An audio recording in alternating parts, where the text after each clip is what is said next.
Hello and welcome back to Perspectives, bringing you our daily dose of news and views covering the topics we hope are relevant to you. Well, today the new British Foreign Secretary visits India for the first time. What is he going to be discussing with Narendra Modi? As India seems to have covered both sides comprehensively in the US election, we face Kamala Harris off with Usha Vance. A record-breaking new bridge in Kashmir cements India's grip on the area, and death threats in Canada provoke India. And of course, we'll take a look forward to this week's iteration of the Khalistan Referendum in Calgary. Well, joining me as always for Perspectives is our very own correspondent in Canada, James Cousineau. Good morning, James. Good morning, Angus, and good morning to our amazing viewers out there. Indeed, and as always together, we'll be bringing you our perspectives on the daily news affecting the Sikh community across the world. Of course, as usual, we will be taking a look at lots of your great comments, which have been filling up as always, so many thanks indeed for those. But on with the show. James, what have you got for us this morning to start us off with? Well, I'm going to take 30 seconds here just to talk about Jasper, Alberta, Canada. It is a national park and a national treasure. It is a historical point. However, tonight, 25,000 people have been evacuated. That includes residents, workers, the tourism town, and of course all of the visitors, as a fire is touching down in the city. A major wildfire is burning. It has damaged some structures. We don't know the extent at this time and probably won't until updates in the morning. So again, 25,000 people there, and the wildfires are just popping up everywhere, with over 10,000 strikes in Western Canada from lightning in the last few days. So with the Jasper fire, that has actually blocked the route from Vancouver to Edmonton, so you have to take a long detour. Now, of course, speaking of Edmonton, they recently held a big car rally, and that was in support and to raise awareness of the big Khalistan referendum vote coming up this weekend in Calgary. The referendum, as you are aware, in various locations, whether it was Vancouver and other places around the world, has had a massive turnout. People are placing their votes one way or the other, but most importantly, people are getting the opportunity to speak their voice. I'm going to bring up a video here, and this is just a bit of a preview from the rally, or a bit of an overview of the rally, and it'll just give you a quick peek at it. I'm not going to play it for long, but at least you'll be able to see a bit of what was happening at the car rally. And I don't speak the language, so I don't know what was exactly being said, but we'll let you see it for yourself here.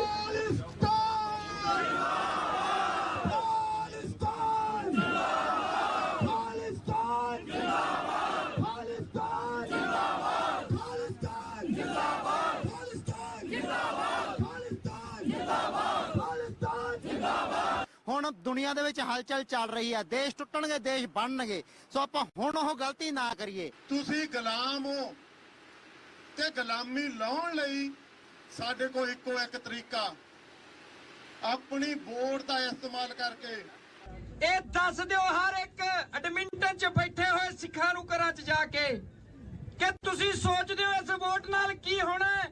ਤੁਹਾਡਾ ਦੁਸ਼ਮਣ ਚੀਕ ਚੀਕ ਕੇ ਕਹਿ ਰਿਹਾ ਹੈ ਕਿ ਸਾਡਾ ਦੇਸ਼ ਟੁੱਟ ਜਾਣਾ ਹੈ।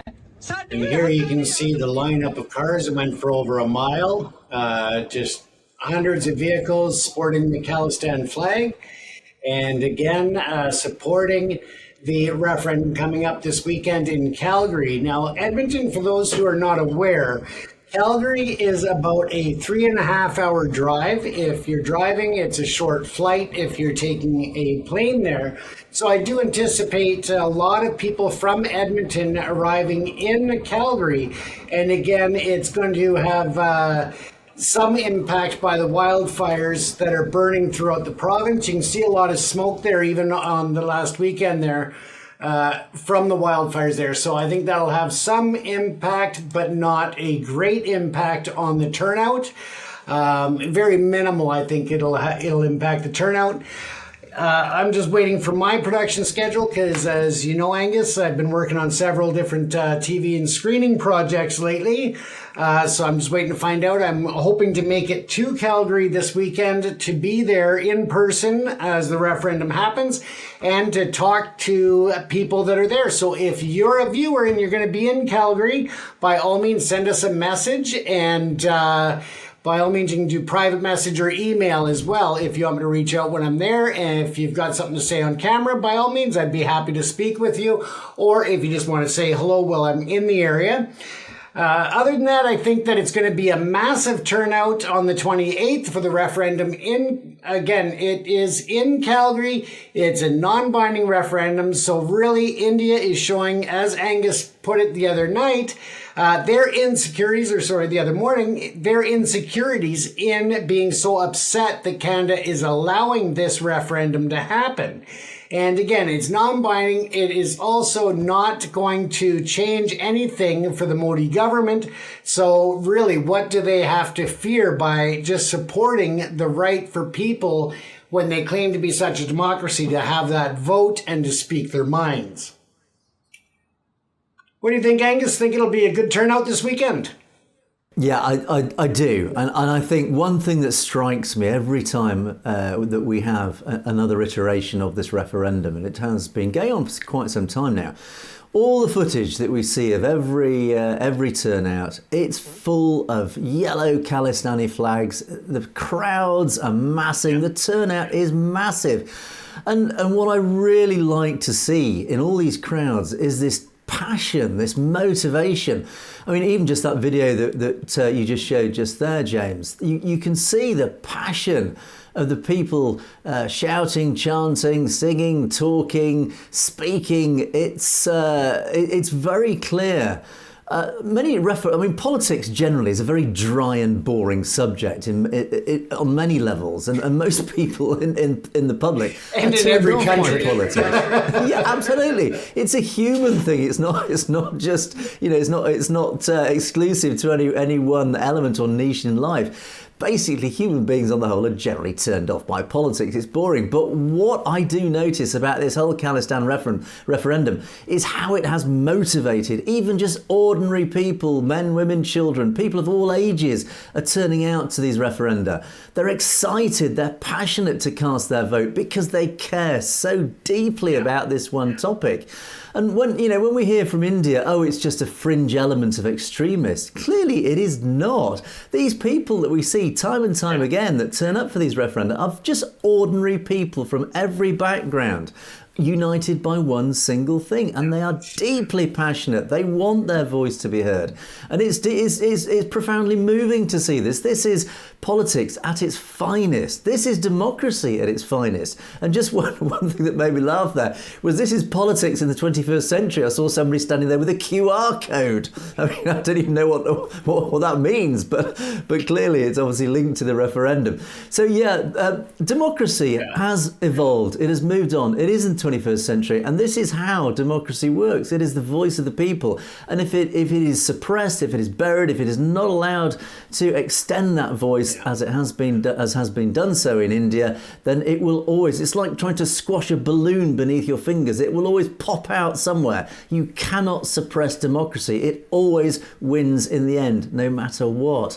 So good luck to the referendum. Good luck to those voting. I do hope it's a good turnout. I have no doubt it will be a great turnout in Calgary. Let's hope the wildfires don't interfere too much. But I've no doubt that if people are thwarted by whatever natural means, that there will be yet another iteration. One question, though, that has to be asked: where is all this leading? What happens next? There's been an awful lot of iterations of this referendum. It's got to come to a point soon. It's got to come to a head. So I do hope Sikhs for Justice, the organisers of this referendum, I have no doubt they do have a plan in place, but we do look forward with anticipation to what the next big step is in this referendum, James. And if I recall correctly, it'll be the results will come out in 2025. So it's just a massive, massive event. And as any viewers who were at the Vancouver, or the to be exact, the Surrey Gurdwara for the vote there when I was covering that. I mean, the massive turnout, they had to add a second referendum vote just to accommodate people because they had to close the polls, and there were still thousands and thousands of people lined up to cast their votes. So the turnout, as you said, it is not a fringe movement. It is something that is a passionate subject and topic for people. And whether they're voting yes or no, it's all about having the freedom to make that vote heard and to have their voices heard. So I really hope that I'm able to squeeze in the trip to Calgary this weekend to be there and to bring some stories back to the viewers here.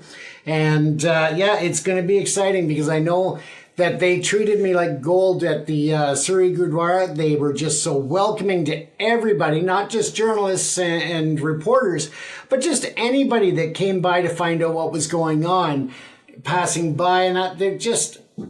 Oh, the hospitality and the grace is just amazing. I can't say enough about how they treat people. So with that said, though, we're talking about Modi and, them getting their, curly hairs straight by frustration. And here we are. They are irked once again by things happening in Canada. So let's pull up a story here. And I thought this one I would bring up from the Hindustan Times, because of the fact that they tend to have a different perspective on a lot of things, and their interpretation or their reporting on things is really quite interesting. So what has happened is that several individuals have made death threats against Justin Trudeau here in Canada. They did so online, one of them on the platform X, formerly Twitter, and I don't recall exactly where the second one was, but they were both online. Now, of course, in Canada, you cannot make a threat to the life of the Prime Minister or other sitting politician, or retired for that fact.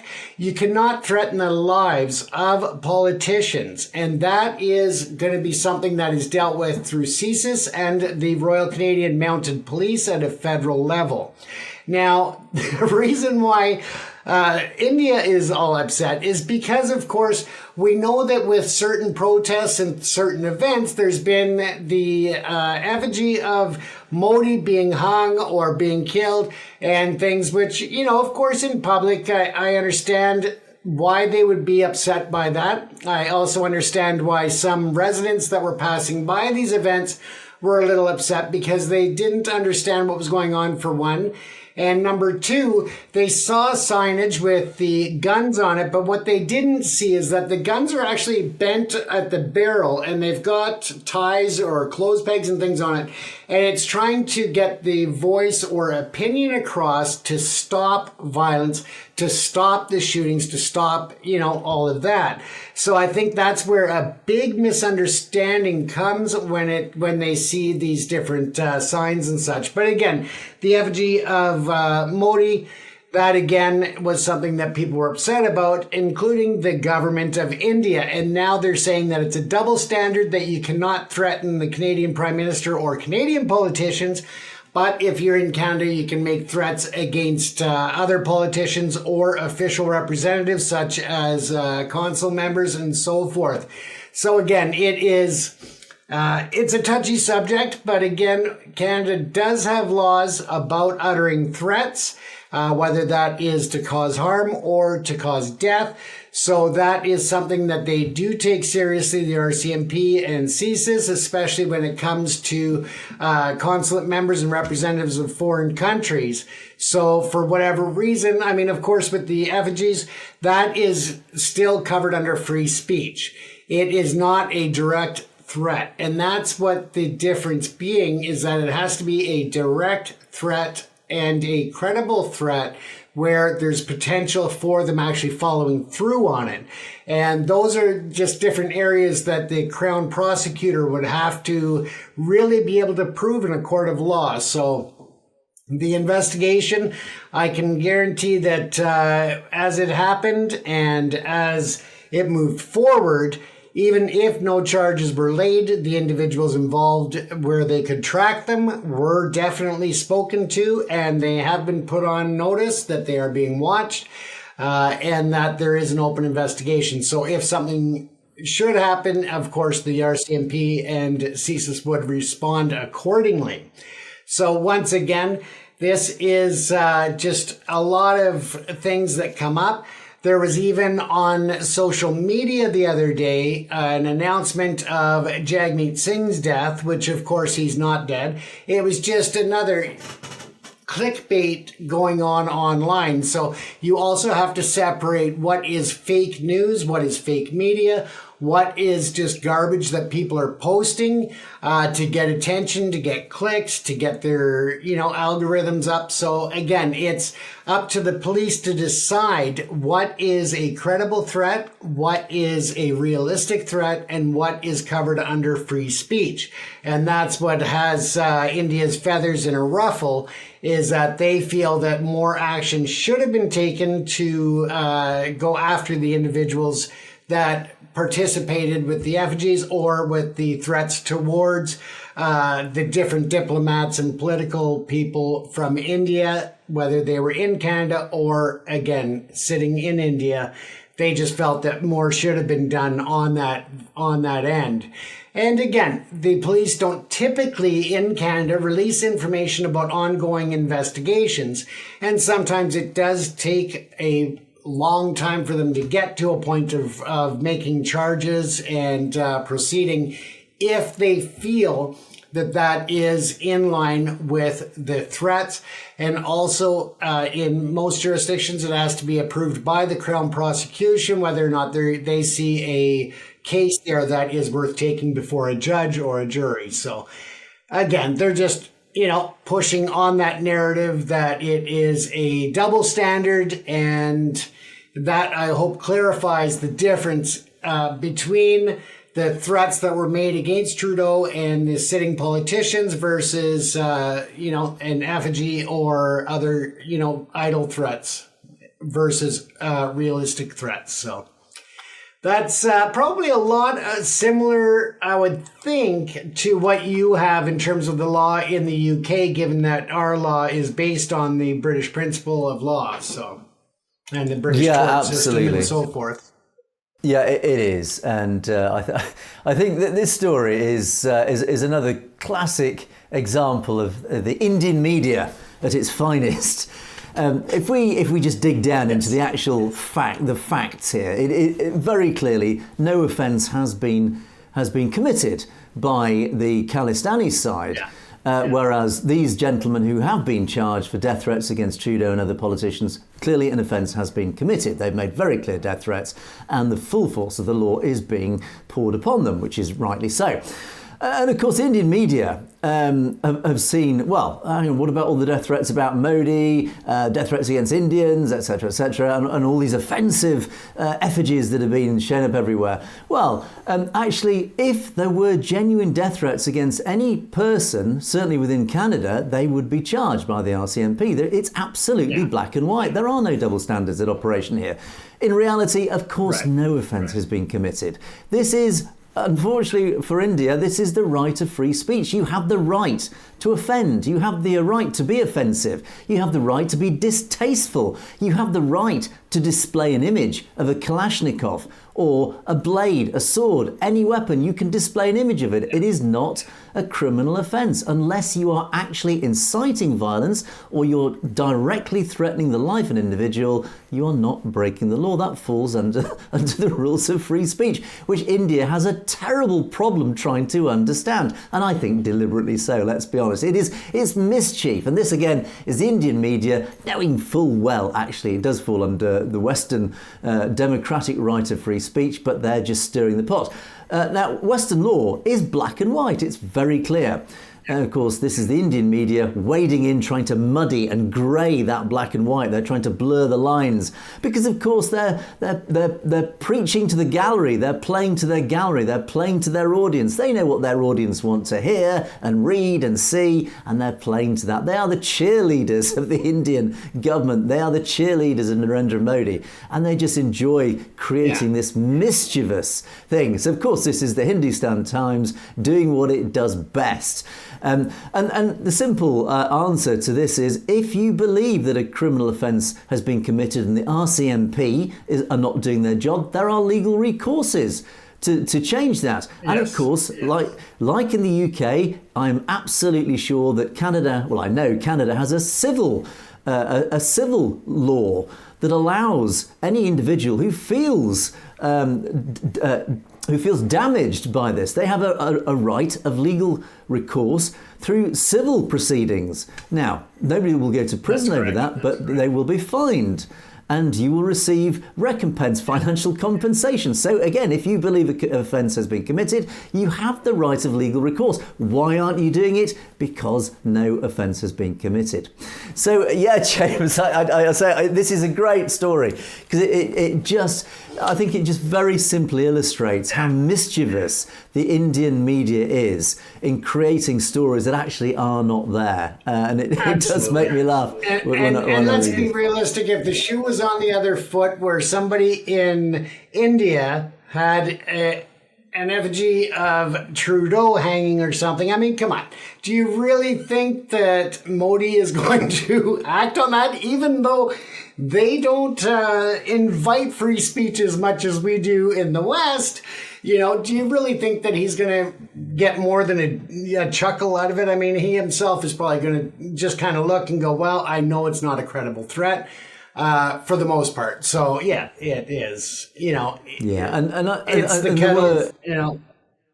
Yeah, as you say, James, there were effigies that were in nooses, and there was one particular one that really upset India, and that was effigies of Indira Gandhi, a bloody effigy of Indira Gandhi, which got Hindutva really frothing at the mouth. And again, no criminal offence. It is offensive. Yeah, it is very distasteful, particularly if anybody sees this.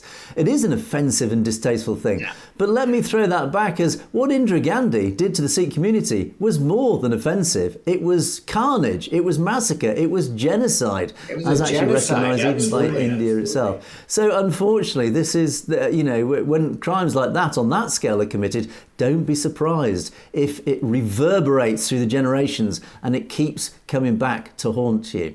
So, right, thank you for that, James. An interesting and an entertaining story, I would say, actually.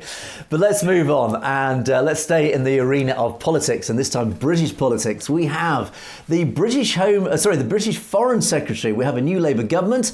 And we have a new Foreign Secretary in the form of David Lammy, who succeeded the Conservative Foreign Secretary David Cameron, the ineffective and also unelected Foreign Secretary David Cameron, who didn't do, I would say, a particularly good job. Will David Lammy, as part of the Labour Party, do a better job? Well, he is flying, or rather has landed in India now.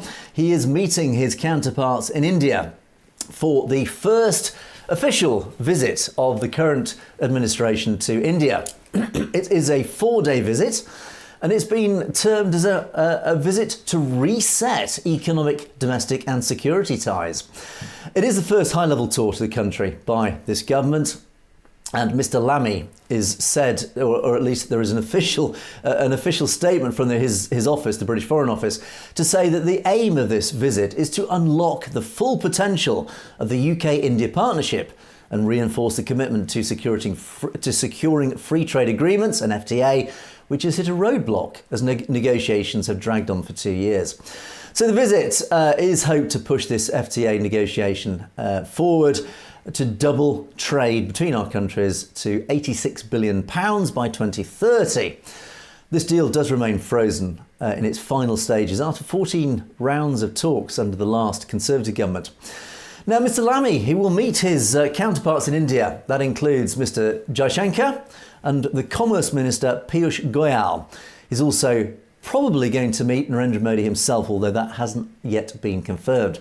Now, Mr. Lammy, he said himself, he made a statement, our free trade agreement negotiations are on the floor, not the ceiling of our ambitions, to unlock our shared potential and deliver growth. From Bengaluru to Birmingham, we have shared interests in the green transition, new technologies, economic security and global security. So I'm travelling to India in my first month as Foreign Secretary because resetting our relationship with the Global South is a key part of how this government will reconnect Britain for our security and prosperity at home. Now, most FTA negotiations were actually finished under Sunak's government, but they were put on hold earlier this year because of the elections which got in the way. And negotiations covered many areas, including business mobility, tariffs, market access for certain goods, etc., etc. It does, of course, include talks about climate crisis, Indian-led global initiatives to build clean power access and climate resilience in the global south and small island states. Also talks about reinforcing what they call this living bridge between the UK and India. Of course, we have a huge Indian population and Indian diaspora here in the UK. And India is expected, this is where it gets interesting, to raise with Mr. Lamy its concerns about activities of Sikh activists operating in the UK, what it dubs the Khalistan movement. Ooh, its members advocate for the creation of a separate nation for Sikhs. The Indian Foreign Ministry issued a diplomatic protest with London last year, of course, after that protest outside the High Commission, which unfortunately Avtar Singh Kandar was falsely accused of ripping down the Indian flag and paid the ultimate price for it. And Mr. Lamy is expected, he claims, to raise the issue of Jaggi Singh Johal. Well, let's hope he does. And as India and the UK struggle to iron out the details of the FTA, the Narendra Modi government last year instead signed a landmark deal with European nations that it claims will result in $100 billion of investment into the country, etc., etc. So, this is going to be an interesting visit because it will set out, firstly, Britain's new Labour government stall to India. It will give Narendra Modi an idea of how Sir Keir Starmer, our new Prime Minister, intends to approach India and how it will deal with India. Big questions, of course, being asked from our side, from our audience. What actually is your stance, Mr. Starmer? Are you going to confront India about its human rights record? Are you going to confront India about Jaggi Singh Johal and your disgraceful ignorance of the normal rule of law? So, as all this discussion and certainly all these statements coming out from David Lammy, the Foreign Secretary's office, they all revolve around a free trade agreement. It's very clear, it's very trade heavy, this statement. It only pays lip service, I would say, to those issues that really matter to us. That is, of course, all the issues that affect the Sikh community, particularly Jaggi Singh Johal, and of course the rights of the Sikh diaspora, the influence of India upon the British politics, but also the pressure being applied to the British government and law enforcement here in the UK about the Khalistani movement. We do know that India has been applying all sorts of pressure at different levels and different layers and from different angles to force the British establishment to suppress and oppress British Sikh activists. We've seen that manifest itself in many ways. So we don't know yet. It's early days. No doubt there will be lots of press conferences. Mr. Lammy will, I'm sure, have a press conference with his Indian counterparts in the next day or two in front of the world's press. He will face questions. Will any of those questions ask about Jaggi? We don't know. Will any of those questions ask about the Khalistan movement? We don't know. We will see. We will report on it. Let's see, James. Lots of talk, lots of typical political rhetoric. It always comes down to the results. Yeah. Will we see any results from this? Let's see, James. Absolutely. And it's an important opportunity for the government and the representatives to put a bit of pressure there in trying to move trade forward, while at the same time trying to, negotiate that release and utilize that as some leverage. And I also thought it was important that they brought up the security of Britain. And of course, I think that is alluding to the foreign interference that people are looking at India, China, and Russia primarily at having, whether it's in the US, whether it's in Britain, whether it's in Canada, that foreign interference is definitely a real threat and a real issue. So I think that all of these things combined, but it is important to move forward with trade. The trade agreements benefit both countries and citizens from both nations. So it's an important step, but at the same time, it can't be at the cost of the rights and freedoms and lives of citizens of those countries, such as Canada, the US, and the UK. Of course, and we can't be naive here. There is a balance. Every nation and every government has, of course, to take care of its own best interests as a nation, as a whole. And with all due respect to the Sikh community, it is a small community as part of the British nation. So, of course, the British government, we do have to strike a trade deal. We need a trade deal with India for our economic prosperity. So, absolutely, David Lammy has his work cut out. He does have to agree a trade deal in some form or another. But at the same time, the government must not forget those who elected it, and it must not forget those whom it is supposed to represent as well. And the British Sikh diaspora, the British Sikh community, numbers over 1 million. It is not a small voting bloc. It carries a lot of pressure, it carries a lot of weight. And their views and their issues must be respected. And of course, from a global perspective, we do know that India has disrespected human rights. It has oppressed Sikhs. It has oppressed the Punjab. It has had dreadful double standards against its ethnic minorities, against its religious minorities. And these issues cannot be ignored, and especially by a leading government like the British government, who does stand up for the rule of law, who does stand up for democracy, etc., then lead by example. You cannot brush things like that under the carpet for the sake of a trade agreement. It's all about balance, unfortunately so. But of course, we will let you know as soon as we get any further news on that. So let's move on and let's cross the Atlantic to the United States. And this whole story rumbles on. And I thought this was quite an interesting angle to a bit of a theme that we've been running. And these are the ladies involved in the US elections. And I, of course, refer to Kamala Harris, who we await to be nominated as the potential Democrat figurehead for the Democrat Party for the elections, and of course Usha Vance, the wife of Mr. Vance, the Vice President, who stands shoulder to shoulder with Donald Trump.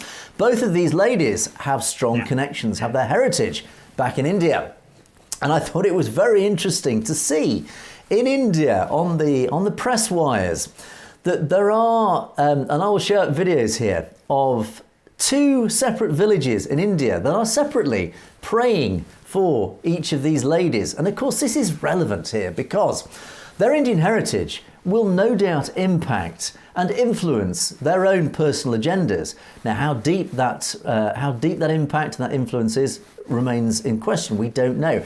And we do notice from many comments that we received, there is a deep suspicion that the RSS and Hindutva do have their claws, potentially to some degree, in both, or at least one of these ladies. The question is, how powerful is that influence that the RSS has on these 2 ladies? But let me just quickly give you a quick snapshot of what's going on in India in relation to these 2 ladies. Let's start with Usha Vance, the wife of the potential vice president, standing with Mr. Trump. Every day in a simple temple in an Indian village, Hindu priest Subramanya Sharma prays to his God for J.D. Vance to become vice president of the United States. Bowing before a silver cloth-wrapped idol of Sai Baba, a 19th century guru revered as a deity, the priest seeks blessings for the Republican politician and his wife Usha. Now, Usha does have ties to this village. Her great-grandfather moved out of Vadluru, but her ancestors are respected in the village as academic high flyers and well-versed in Hindu scriptures.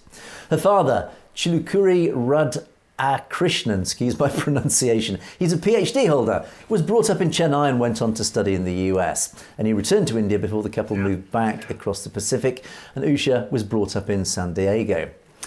So, clearly Usha Vance has very strong ties to this village, and it does actually say, this is an interesting postscript in this press release, Usha is a practicing Hindu, and she told Fox News, that's the right-wing channel in the US, in a recent interview, that the faith made her mother and father good parents, really good people, and houses in Vadluru have Jai Shri Ram, victory to Lord Ram, written in red on their walls. So clearly there is a very strong Hindu influence with Usha Vance. Let's cross the fence now to the Democrat Party. So let's leave the Republican side behind. Let's look at the Democrat side and Kamala Harris, who we have talked about a lot. Now, the God of truth and righteousness is on the side of the Democratic Party, according to Hindu priests, in likely nominee Kamala Harris's ancestral Indian village of Tulasandrapuram in Tamil Nadu. This village was once home to Harris's maternal grandfather, and a huge picture of the smiling Democrat stands at the village entrance near its main temple. And Harris's name appears on a list of donors on one of the temple walls, but she hasn't visited the village apparently since being sworn in as vice president in 2021, but she has visited many times in the past. Harris's maternal grandfather, P.V. Gopalan, left the village decades ago, but residents say the family has maintained close links and has regularly donated to the temple's upkeep. And it does say that Kamala Harris has a diverse religious background. She is a practicing Baptist, not a Hindu, interestingly, while her husband is Jewish. So, read of that as you will. Lots of information is filtering out now about the background and the heritage of these two ladies. What does it mean in real terms? Let's be honest, we don't actually know yet. We really don't know. And I think time is the only way that we will tell how deeply they will be influenced and affected by their Indian heritage.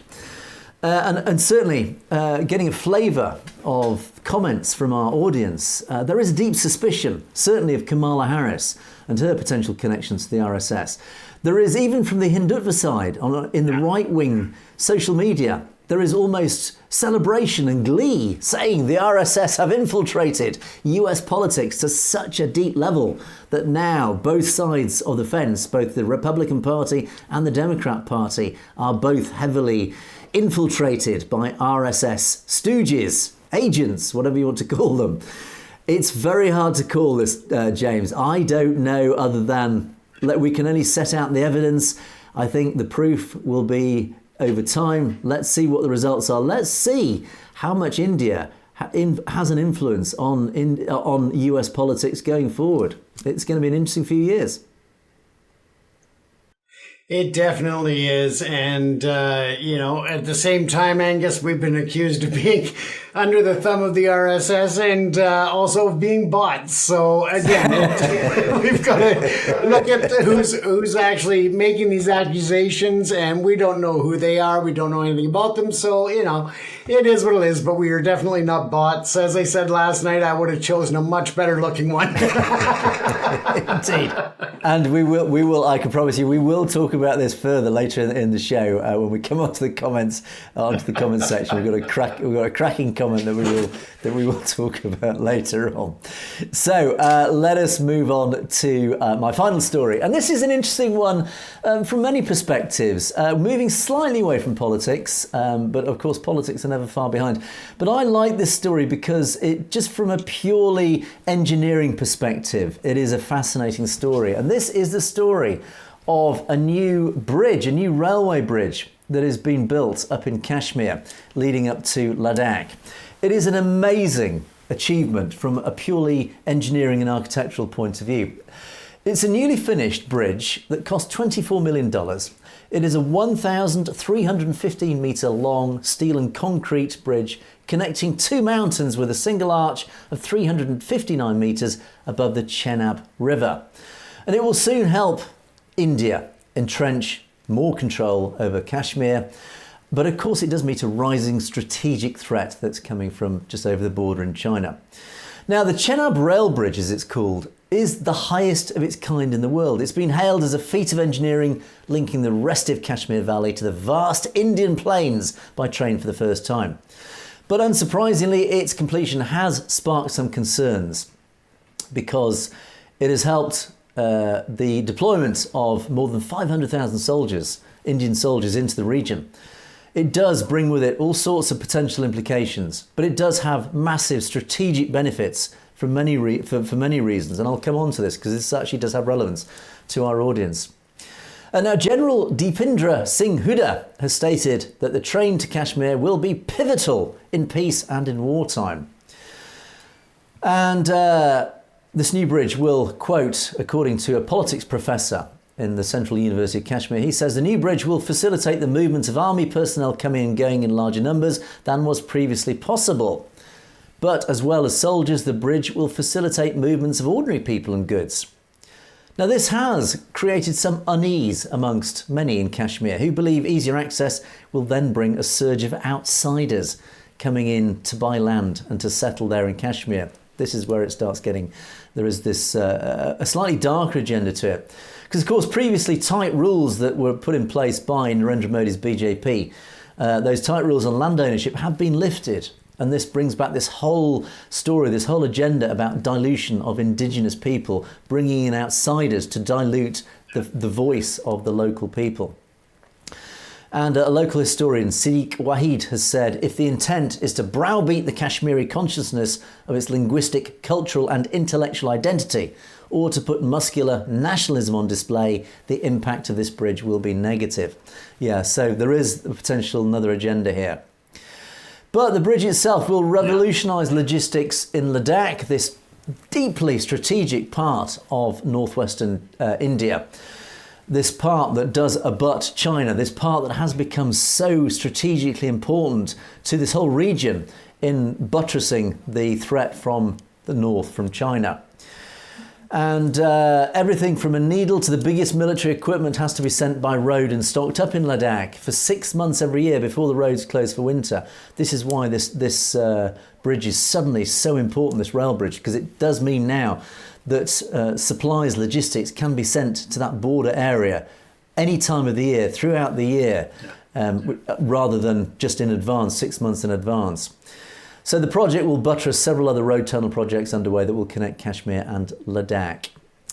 So it's a little bit more. The 272-kilometre railway begins in the garrison city of Udhampur, headquarters of the Army's Northern Command, and runs through the region's capital, Srinagar. And it does terminate a kilometre higher in altitude in Baramulla. So it goes up 1,000 metres, 3,000 feet. In Baramulla, a gateway trade town near the line of control with Pakistan. It cost a total of around $3.9 billion, and it began nearly 3 decades ago. It's a massive achievement. I mean, just aside from the politics, well done to India. What an amazing achievement in very hostile terrain, in a very remote part of northwestern India. Just in itself, from a purely engineering and architectural perspective, an incredible achievement. Fabulous bridge in a beautiful part of the world. So just, as I say, aside from the politics, well done to India. A fabulous achievement. It looks great, and it's just, again, from an engineering background, well done on that one. But let us look at the implications of this. Yeah, it does. Kashmir, a very sensitive region. This does mean India has the ability now to ship in logistics at any moment. Now, from a global geopolitics perspective, this is very good news. It means that if India remains as an ally to the West against China, this does strengthen the regional capability to hold back an advancing and an ambitious China. From a local level, from a Kashmiri level, it's bad news because it does mean now that India, again, has the ability to ship in troops, logistics, to suppress any hostility that the local indigenous Kashmiris might create, as we know has been going on for decades. Now let's look at this from a slightly different, a slightly abstract perspective. Let's look at it from Khalistan's point of view. If Khalistan ever happens, and it will happen, I'm confident in that belief, Khalistan has a tremendous potential from a purely trade perspective. Khalistan will form a massive trade hub in a very strategic location. It is surrounded on the west by Pakistan and Afghanistan. The whole trade route through Iran through to Europe, massive hub of potential operations by rail particularly, not just by road but particularly by rail. And to the north, into China. This bridge opens up this whole route into China. It's a massive potential link for Khalistan as a trade route into the north, into China, and of course in the east into India.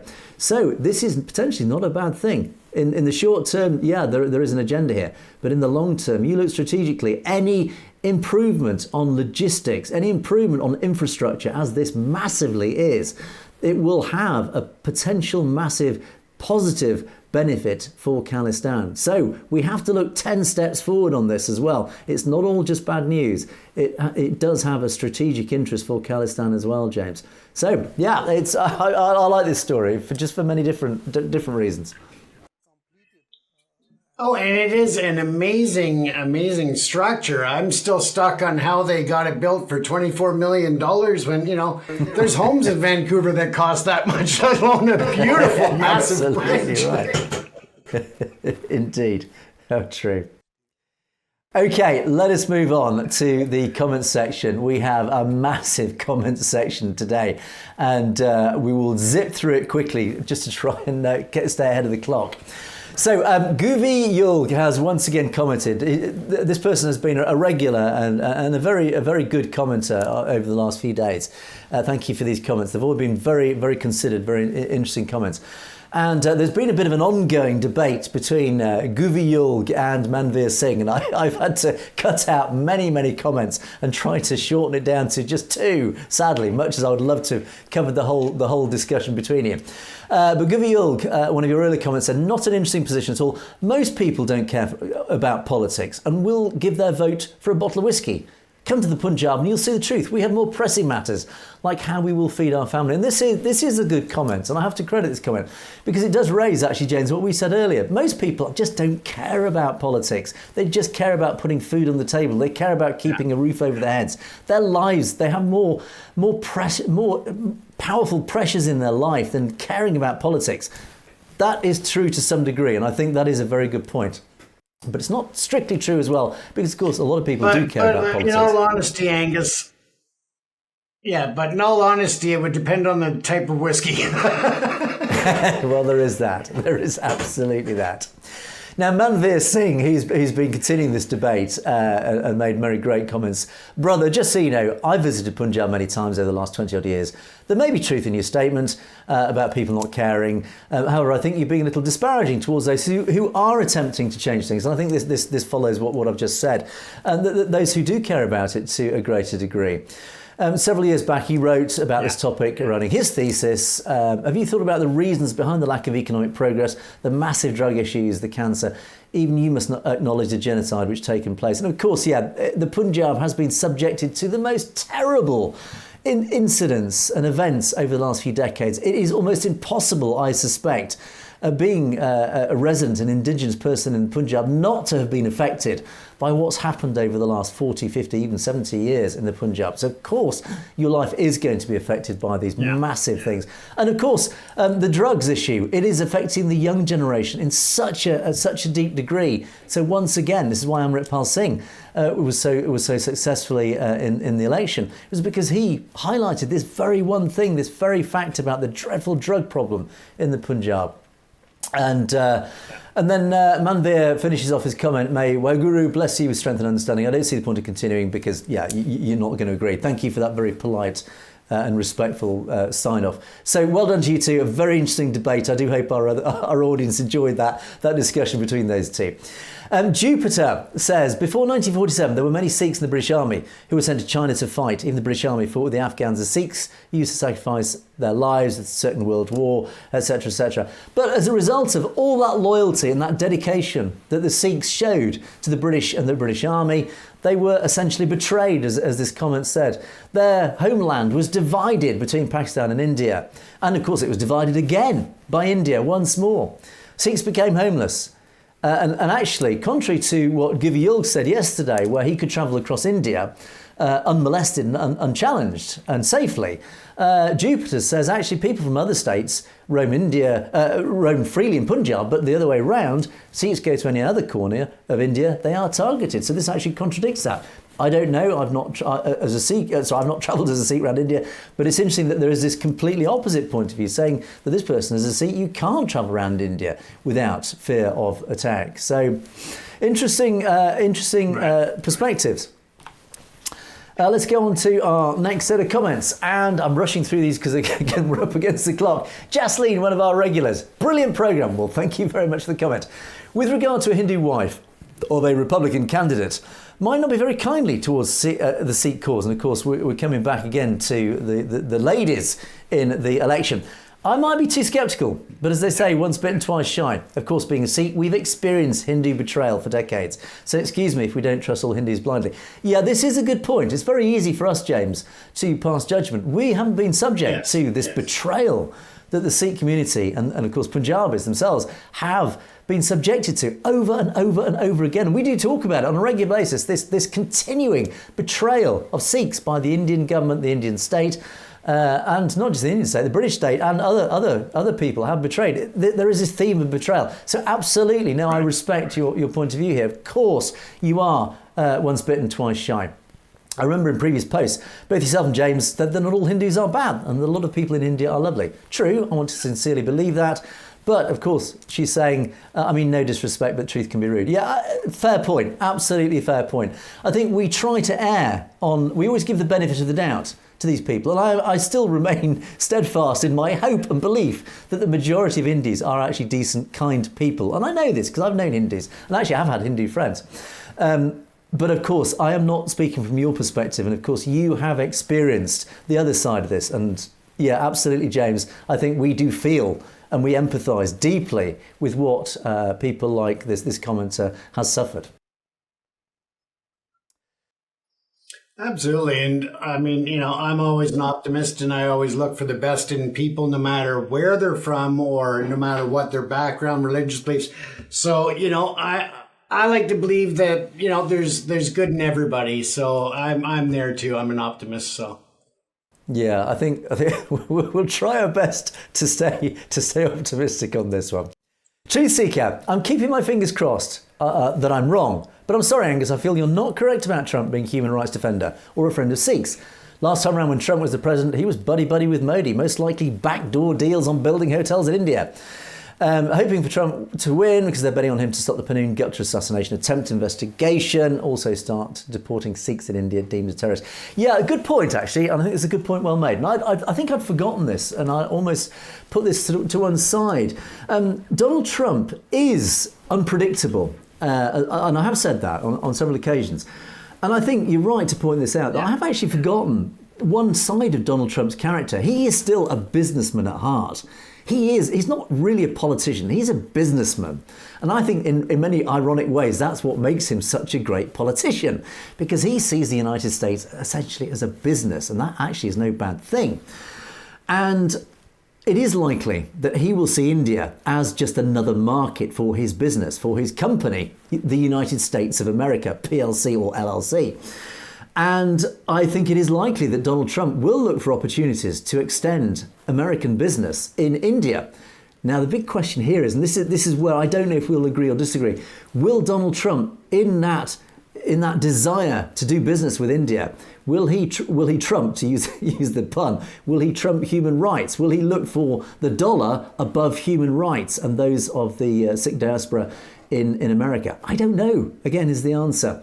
James, as we try to give them the benefit of the doubt. We're going to look for the good in Mr. Trump. If he does become president, we are going to believe in him that he will represent the human rights of the Sikh diaspora. I would say the signs so far, in my opinion, are good. Now, Truth Seeker disagrees with that. He remains sceptical, and it is a good, healthy skepticism. And I don't blame you for that, James. I think, we need to be grounded on this. We need our commenters like Truth Seeker just to keep our feet on the ground. Absolutely. And we're here to talk about the facts and to look at it from an objective standpoint in both directions. And that's why, I keep my personal scathing comments to myself. But that's okay, James. As you well know, I'm not a Trump fan, but I'm also there to look at both sides objectively. So. But this show is called Perspectives, and it is important that we have differing perspectives. Otherwise, this show would be very boring, James. Absolutely. Right, Icon Systems made a very interesting comment here. What you call Akhand Bharat is the original Hindu land, or Bharat. It includes Afghanistan, Myanmar, etc. Interestingly, you crossed out this comment because it was there before, and I did notice you came and edited this out. Nothing to do with the British Raj, and this is because I have commented in the past that it does roughly follow the old British Empire. Interesting that you crossed that out. It is not the intention of India to invade those places. Kashmir was 100% Hindu until 700 years ago, when they allowed people from Afghanistan to get asylum there. And you can see the result. Hindu or people of Bharat have never invaded another country. It's not part of their culture to do so, which is a very interesting input from you. Now, this did evoked quite an interesting debate. And again, I've had to slim down the comments because there are a lot of comments on this. And unfortunately, due to time, we've had to just quickly select a few of these comments. Modi Drinkmoot said, but they do forcefully hold on to land that wants its independence back. The Punjab was independent before the British and they want it back. And one of our regulars, Cruella, said, Ram invaded Ravensland. And in 1955 and 84, India invaded the nation of Punjab. And then Icon Systems comes back robustly to say, oh, that was 100,000 years ago. You need educating. There is no nation of Punjab. There was one, of course, the Sikh Empire under Maharaja Ranjit Singh, but some Sikh traitors sold it out. I'm a Sikh and I know a bit about the history of India. So I don't think, James, we'll go into the detail of this because we're not historians. We know a bit about the history of the Sikh Empire and that region. But one thing is absolutely certain, is that the history of this region is deeply complex. And there is no right or wrong. There is no simple answer to this. What we do know is that there was a very successful Sikh empire in the 19th century. Akand Bharat, we do know that Hindutva, it is indisputable, it's documented everywhere. We do know that Hindutva and Har Dayal and his 4 pillars, they are pushing for this Akand Bharat. That does include Afghanistan, Myanmar, Sri Lanka, etc., this vast range of land. I think what we're down to here is semantics, is how will they achieve that? And I think Icon Systems, you're absolutely right in what you say in many ways, but ultimately, Hindutva want this Akand Bharat. As I've said in the past, I don't see how it is even physically possible. And certainly, it's not physically possible without some form of invasion by stealth, or certainly bringing them on side. How do you create a nation of that size? I just cannot foresee how it's even possible, certainly not in the 21st century. So to me, it is an impossible aspiration. Yet, this is what Hindutva this is their ultimate goal. James, I don't know if you have any more to add to that. It's so complex. We could do a whole show on it, and it would require an enormous amount of research. It is, and I think that from a summary point, you've hit it. So. Yeah, and thank you to our commenters who have commented on this, because clearly there are some very educated and very knowledgeable people in our audience who do have that in-depth knowledge of this, and it is enjoyable and educational for James and myself to read your comments, because we're learning an awful lot about these. But of course, from different perspectives, there are so many different perspectives in our audience on subjects particularly like this, and it's very interesting reading these and how interesting how the contradictions come up. Here we go, Mr. Baldev, I assume it's Mr. Baldev Sidhu. Finally, I can't believe you guys. Remember, Trump said nothing to Saudi Prince Mohammed bin Salman for chopping a dissident. WAPO reporter, Trump is Modi's friend, etc., etc., etc. Are you RSS Doval sponsored? I was wondering about Surinder Singh. How did he so easily come to the US? Surinder, of course, is our CEO. He looks after our Punjabi side, and he's been very successful, a very successful campaigner for Sikh rights. And of course, he is resident in the US. And then, in a final fit of fury, Baldo Sidhu, I have just unsubscribed, you guys. You're moles for the RSS, Mr. Modi. We know Modi's Trump's friend, remember, Abki blah, blah, blah, blah. So, we're sorry to see you go. We do hope that is an idle threat. Please don't unsubscribe. Please do continue your comments.